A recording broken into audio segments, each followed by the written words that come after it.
Thomas McCullough. Thanks for joining me on episode 5 of the Moravian Archives History Tour. Today, well, believe it or not, we're at our final location, the current archives building, the Moravian Archives.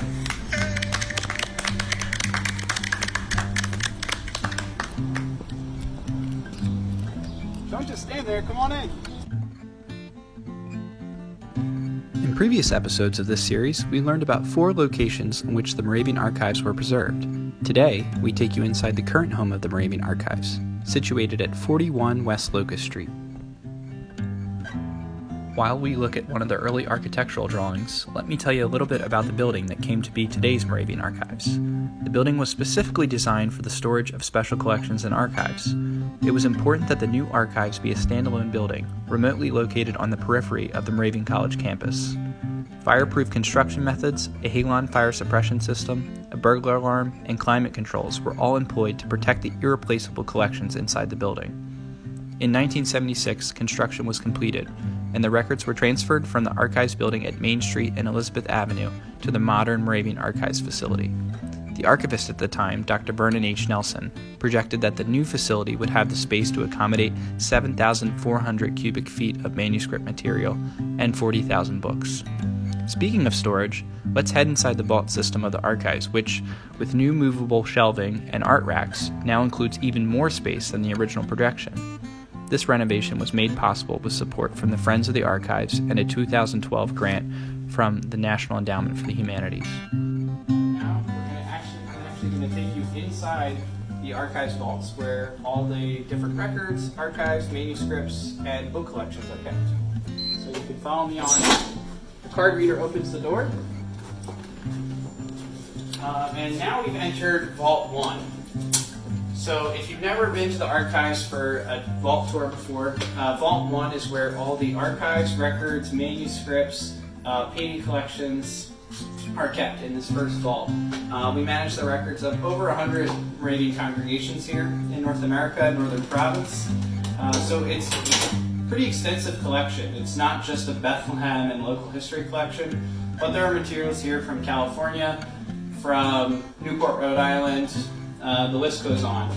There are also records kept here from places like the Eastern West Indies province of the Moravian Church. So if I open this shelf, and I'll walk how far these records go. So these are from the Caribbean. These records all the way to here. So you can see that's a pretty big section of records.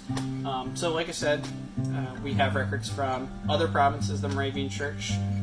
That includes the Caribbean, from Nicaragua.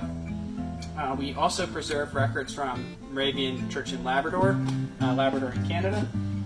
And those records are actually seen here over on the right. We're currently working on a digitization project funded by the Council on Library and Information Resources to digitize all these materials and make them available to people in Northern Labrador. I mentioned here that we have a pretty big painting collection, so on 3 walls, not just this one that you see here, but on 3 different walls, we have these art racks, which allow us to store over 100 paintings, mostly oil and canvas paintings, and a little over half of them I would suspect are painted by Johann Valentin Huyt, Moravian minister and artist in the 18th century. Spent a lot of his days in Nazareth, Pennsylvania. So I'm actually going to take you now into the second vault, Vault 2, where you can see our library collection.